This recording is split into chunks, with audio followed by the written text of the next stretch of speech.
The spiritual method of healing by God's power is the greatest, and it can be instantaneous. But if your karma is not good and your faith is lacking, it will take time for the spiritual methods of God to work upon your body and mind. Even if you think you are receptive, that doesn't necessarily make it so. A farmer may think that his land is fertile. He sows seeds upon the land, but they do not bring forth plants because the farmer didn't test and condition the soil first. Merely thinking that you have the receptivity to be healed may not be enough. Possibly there is some mental kink lodged in the subconscious mind. Only when the subconscious, the inner superconscious, and the outer conscious minds are convinced do you have the sprouting of the healing plant of life. In the ultimate analysis, we find that everything is thought force. Your body, the house you live in, the light of day, everything you behold, the glasses you are wearing to help you see better, all are nothing but condensed thought. Suppose you fall asleep right now and dream you are walking in a garden. Suddenly a snake darts out and bites you on the leg. You suffer great fear and terrible pain.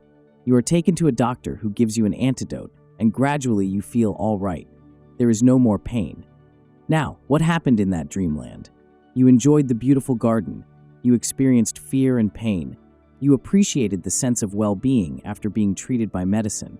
Yet all of these experiences were nothing but the fruits of your thought in your dream. When you awaken, you say, "Oh my goodness, there is no bite on my leg. There was no medicine. What happened to me? It was nothing but a dream." In the dreamland, the snake, the bite, the pain, the garden, the medicine, all seemed so real. In order to cure that dream bite, you had to take some dream medicine. But in the dreamland, what was the difference between the bite, the pain, the medicine, and the garden? Nothing. They were only different thoughts. But your imagination gave them such strength that when you were bitten by a dream snake, you felt a dream pain. And when you took a dream medicine, you felt a dream relief from that pain. Similarly, you are dreaming this finite world and this physical body, and you have to admit the relative reality of all things that are happening. You cannot say that everything is a delusion and be unaffected by that delusion while you are dreaming this cosmic dream. The body does exist in this dream of creation, and so long as you are in the body, you have to admit its existence.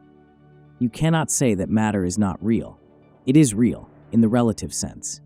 If it were not so, one could drink poison and not be affected by it.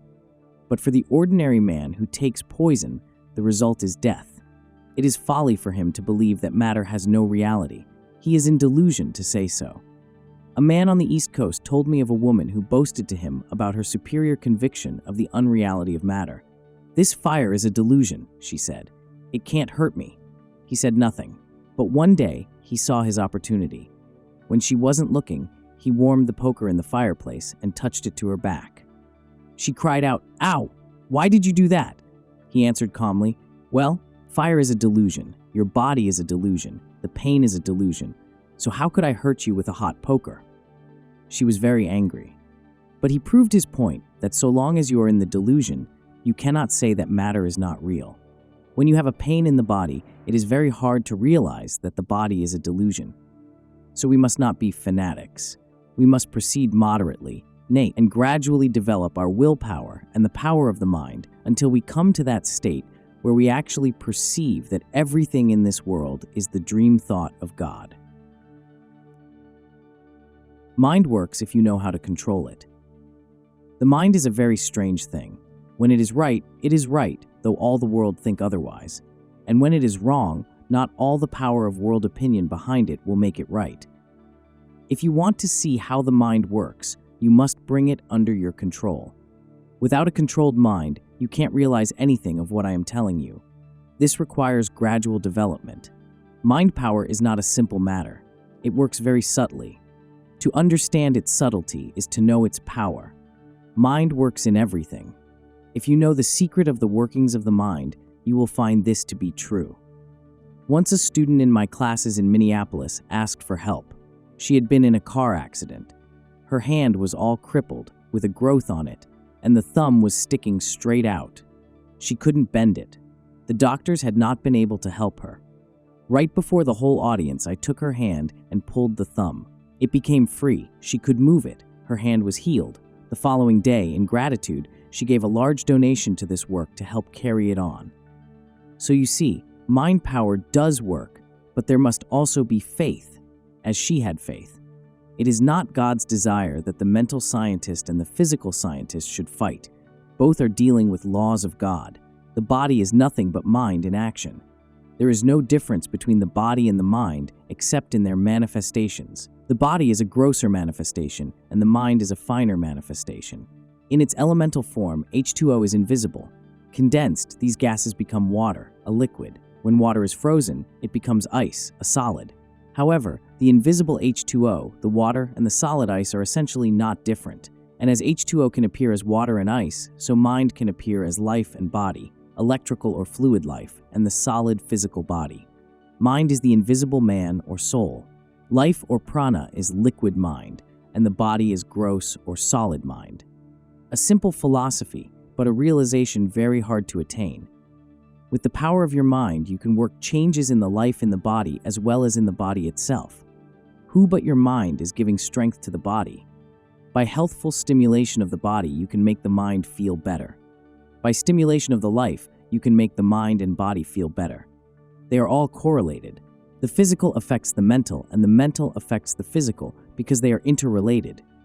Therefore, you can affect the body through the mind, or the mind through the body. Thus, many people think they have to have a drink in order to feel happy. Again, interrelation between the body and the mind. But 1,000 bottles of wine could not create the intoxicating joy that I can produce just by mind power, and without devastating side effects.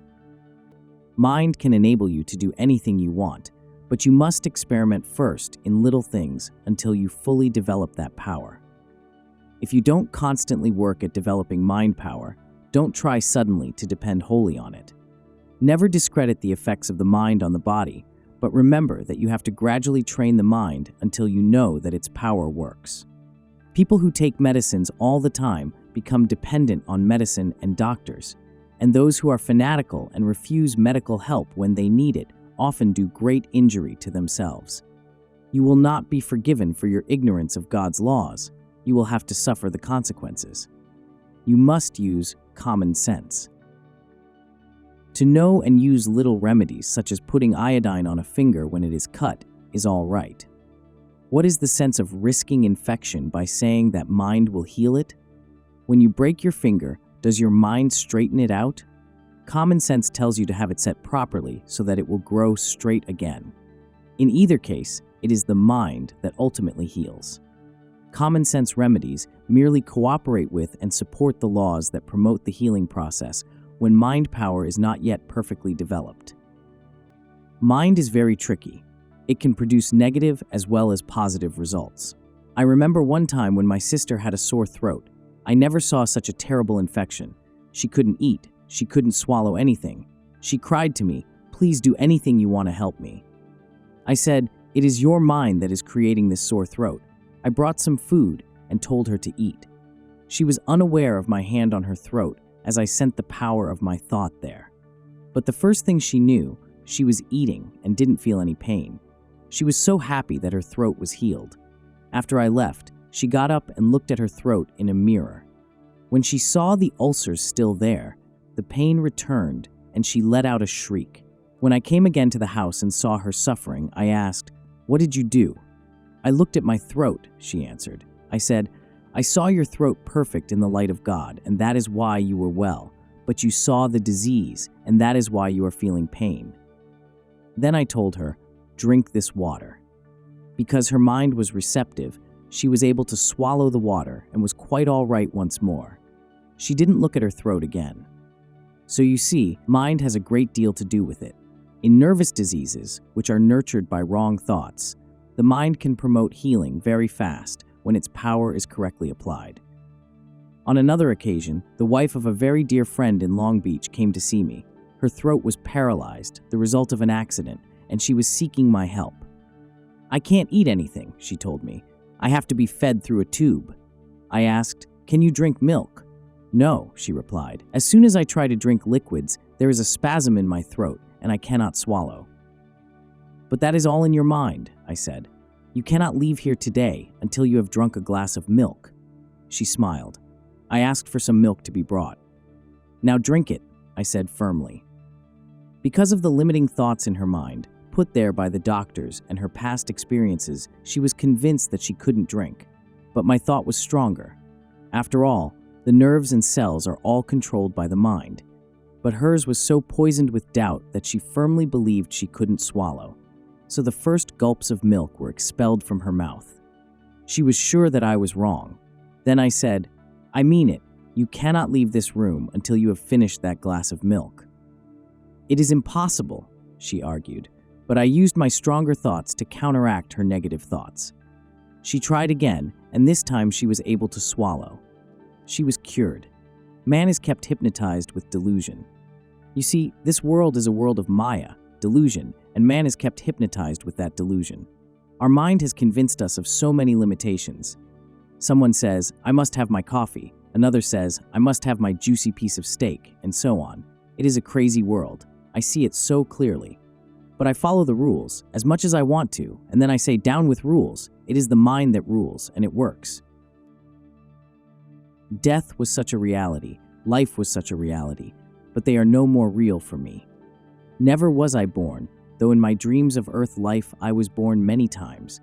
And never have I died, though many times I dreamed the death of my body in this dream world. In this one incarnation I can sleep and dream that I am born in England as a powerful king. Then I die and dream I am born a devout man. And then I die again and am born as a successful lawyer. Again, I die and am reborn as Yogananda. But they are all dreams. That's what I'm saying. I used to find such pleasure in discovering my past incarnations, but that has lost its enchantment. They are just so many dreams. When I realized everything is mind stuff, and that it is God's thought which is creating all these things, all these dreams all the time, then it had a different meaning for me. God can dissolve these dreams any time and bring them back again in better forms. But nothing is erased from the infinite mind. Every dream is eternally imprinted there. Delusion is so strong that it is pretty hard to believe it is delusion when you have needs and no money to meet them. It is difficult to believe that this world is Maya when you are sick and suffering. But when you constantly keep your mind in God, you will realize that this world is His dream. This is why in India we don't pay as much attention to physical healing as to the healing of the soul's ignorance. To heal the soul of ignorance, that is, to remove the delusion that covers the soul, is the greatest of all healings, because that healing is lasting. And when you heal the soul, then you realize the body is nothing but a dream shell in which the soul resides. Suffering can be for the welfare of others. Although St. Francis healed many others, he did not heal his own body because it meant nothing to him. But that didn't mean his soul was suffering. He didn't care to wipe away the body's karmic conditions because he willingly took that karma from others in order to heal them and create faith in God. He didn't ascribe that healing power or glory to himself. The more you want people to know how wonderful you are, the less great you will be.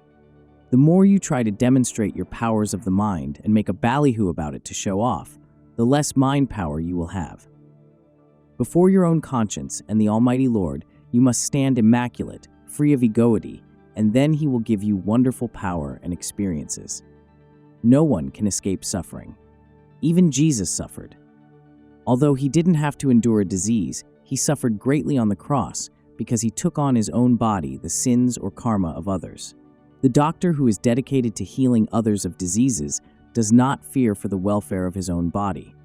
For example, my body will be subject to physical troubles, not because I have transgressed, but because I have taken on the karma of many people. Just before Christmas, I twisted my leg and threw this knee joint out of action. On top of that, yesterday I stepped on a rock and wrenched it more, so that last night this leg was so painful I had to be carried on a chair to get from one room to another. Yet see, today I am with you, and there is no pain in this leg. How? Through mind power. My case, however, is different again. Not that I have used mind power to heal this leg. I have given my body to God, and whatever He wants to do with it, He is welcome. Though this leg has troubled me since Christmas, when it is time for me to come to these services, God has taken all pain away, without my asking. The devotees urged me not to come down to speak tonight because my knee was so bad, but I scolded them for asking me not to come. Whatever is God's will is my will, suffering or no suffering. And you see, here I am this evening. Through God's grace, I walked down 3 flights of stairs to be here with you tonight. Awaken in God to be free from delusion. So that is the best way. Depend more on the Lord. The power of God is supreme.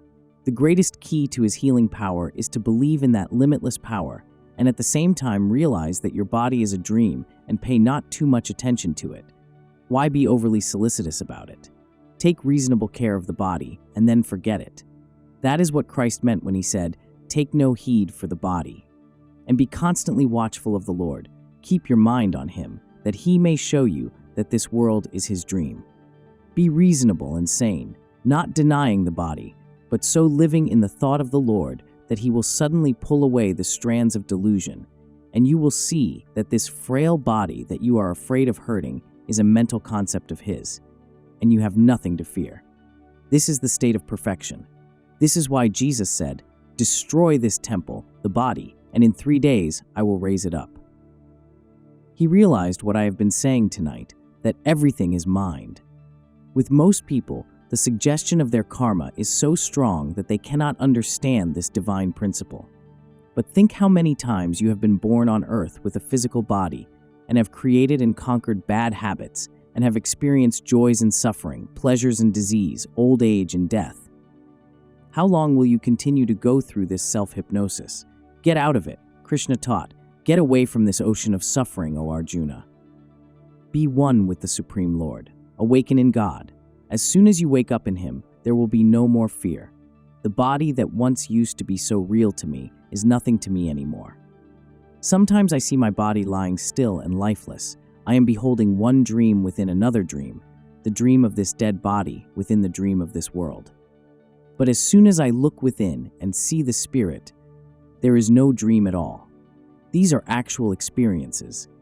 You can go on exercising mental power to get a little healing, only to find that another trouble has come. Wouldn't you prefer to make the supreme spiritual effort to be on the lap of God and see that the body is a dream and that you are untouched by its experiences of health and sickness, life and death? When your soul is healed of delusion so that you actually realize the dream nature of the body, you will also find that God has healed the body. You will not suffer again unless, like St. Francis, you are willing to do so to help others. This may be too deep for you to conceive of now, but you can understand this analogy.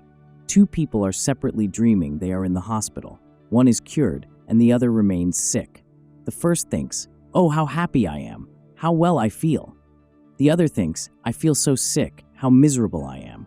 But when they awaken from their dreams, both realize that they were neither ill nor healed. In reality, there is no disease or ill health at all. Delusion causes these experiences.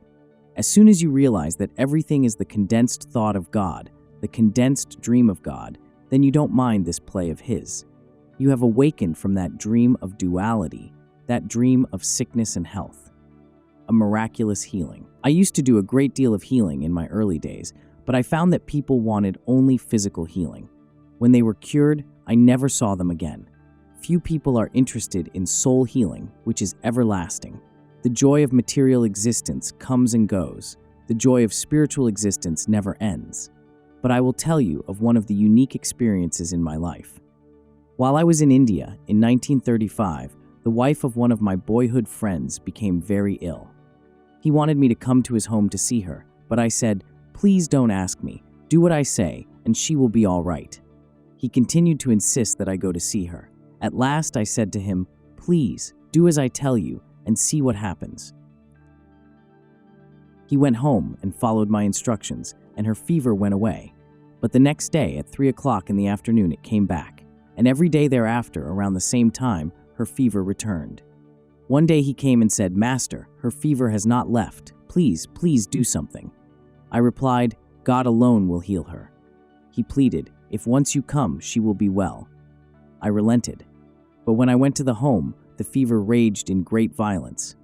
A few days later, I was in the car, just leaving to go somewhere, when the husband arrived, crying, "My wife is dying.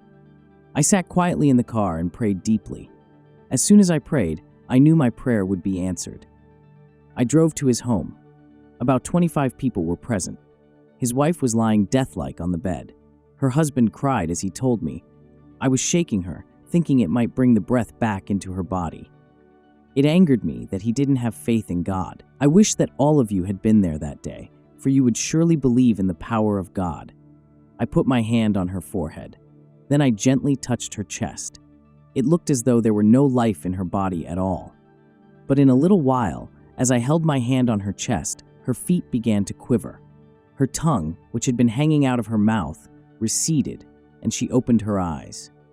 She moved and looked at me with a little smile on her face. It was one of the most wonderful things I have seen in my life. She was healed by God's power, and her fever never returned. I speak of this only to show you the glory of God. When you know God, you never give the glory to yourself. Her husband had heard that I had the power to heal others, but I was trying to convince him to have faith in God's limitless power. It requires faith in order to be healed. Without the cooperation of the mind, and without faith, healing does not occur. When his wife didn't get better, his belief was shaken. I was glad, because I did not want him to believe in my power, but in God. When he saw that miraculous healing through God's blessing, he was convinced of God's power and understood how God was testing his faith. Have more mental strength. Do you realize all I have told you tonight, that even life and death are dreams? Then what is the conclusion? Have more mental strength. Develop such mental power that you can stand unshaken, no matter what comes, bravely facing anything in life. If you love God, you should have faith and be prepared to endure when trials come. Don't be afraid of suffering. Keep your mind positive and strong. It is your inner experience that is most important. The self-realization view is that in simple things, one should use common sense remedies to take care of the body. Self-healing depends on good karma, proper diet, sunlight and exercise, and continuous faith that in the mind lies the omnipresent healing power of God. Gradually strengthen the mind so that you can depend more on its power, and you will be better and better every day.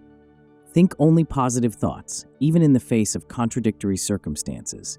Practice even-mindedness in times of difficulties. Cater less to the demands of the body, realizing that you are not the body, but the soul.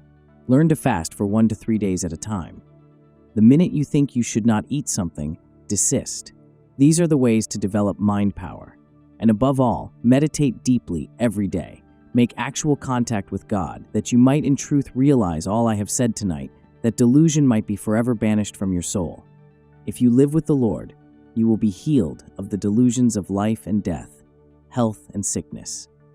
Be in the Lord, feel His love, fear nothing. Only in the castle of God can we find protection. There is no safer haven of joy than in His presence. When you are with Him, nothing can touch you.